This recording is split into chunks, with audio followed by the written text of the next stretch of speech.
हरे कृष्णा भक्तों, आप सभी को मोहिनी एकादशी की बहुत बहुत शुभकामनाएं। मोहिनी एकादशी के इस पावन अवसर पर हम सभी भगवान श्री विष्णु की महिमा का गुणगान करते हैं। तो आइए कथा आरंभ करने से पहले इन भक्तों की अमृतमयी कथा का श्रवण करें, जिन्होंने अपनी अटूट श्रद्धा और अटल विश्वास से भगवान को प्रसन्न किया।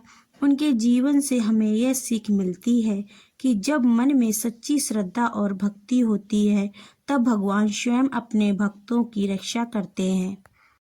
एक समय की बात है, भगवान श्री कृष्ण और युधिष्ठिर महाराज के बीच एक महत्वपूर्ण संवाद हो रहा था। युधिष्ठिर महाराज ने भगवान श्री कृष्ण से पूछा, हे जनार्दन, वैशाख मास के शुक्ल पक्ष में कौन सी एकादशी आती है और ना करने से क्या फल प्राप्त होता है, इसके बारे में विस्तार से बताइए। तब श्री कृष्ण बोले, हे युधिष्ठिर, वैशाख माह के शुक्ल पक्ष में आने वाली एकादशी का नाम मोहिनी एकादशी है। इस एकादशी का पालन करने से मनुष्य संसार के सभी दुखों और पापों से मुक्त हो जाता है।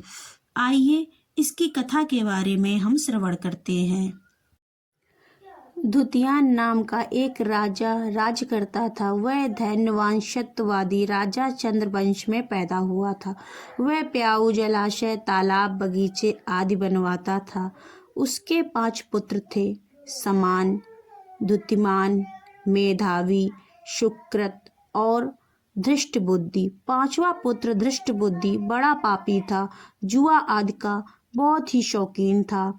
देवता, अतिथि, वृद्ध, पितर और ब्राह्मणों आदि का पूजन नहीं करता था। वह अन्यायी और दुष्ट था। पिता के धन को नष्ट करता था, अभक्ष्य वस्तुओं को खाता था। उसके पिता ने उसे घर से निकाल दिया और बांधवों ने भी उसको त्याग दिया। उसने अपने शरीर के आभूषण भी बेच दिए। वस्त्रहीन और भूख से वह चिंता करने लगा, मैं क्या करूं और कहाँ जाऊं और किस उपाय से प्राण बचे। फिर उसी नगरी में वह चोरी करने लगा। वह कई बार पकड़ा गया और छोड़ दिया गया। अंत में वह दुराचारी धृष्टबुद्धि मजबूत बेड़ियों से बांधा गया। वह राजा के डर से गहन वन में चला गया। वहां भूख प्यास से पीड़ित होकर इधर उधर घूमने लगा। फिर सिंह की तरह मृग, सूकर और चीते को मारने लगा। वह निर्दयी धृष्टबुद्धि पूर्व जन्म के पापों से पाप रूपी कीचड़ में फंस गया। दुख शोक से युक्त होकर वह दिन रात चिंता करता था। कुछ पुण्य के उदय होने से वह कौटिल्य ऋषि के आश्रम में गया। वैशाख महीने में गंगा स्नान किए हुए तपस्वी कौटिल्य मुनि के पास शोक से पीड़ित धृष्टबुद्धि गया। कौटिल्य ऋषि के सामने हाथ जोड़कर बोला, हे ब्राह्मण, ऐसा प्रायश्चित बताओ जिसके बिना यत्न किए जन्म भर के पापों का नाश हो जाए। कौटिल्य ऋषि बोले, इसको करने से तेरे सभी पाप नष्ट हो जाएं। उस उपाय को तू सावधान होकर एकाग्र चित्त से सुन।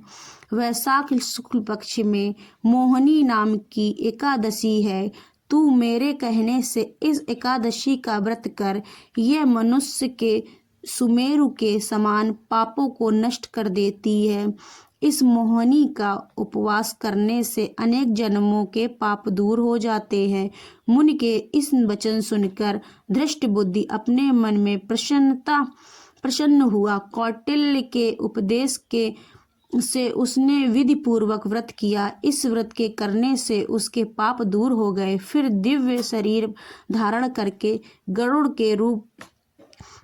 के ऊपर बैठकर विष्णु लोक को चला गया। हे रामचंद्र, अंधकारूपी मोह को नष्ट करने वाला यह व्रत, इससे बढ़कर चर अचर तीनों लोकों में दूसरा व्रत नहीं है। तो कथा को हम यहीं पर विराम करते हैं। आपको हमारा वीडियो कैसा लगा हमें कमेंट करके ज़रूर बताइए। अगर आप हमारे चैनल पर नए हैं तो सब्सक्राइब करके बेल आइकन प्रेस कर लीजिए। जय श्री कृष्णा, जय श्री राधे।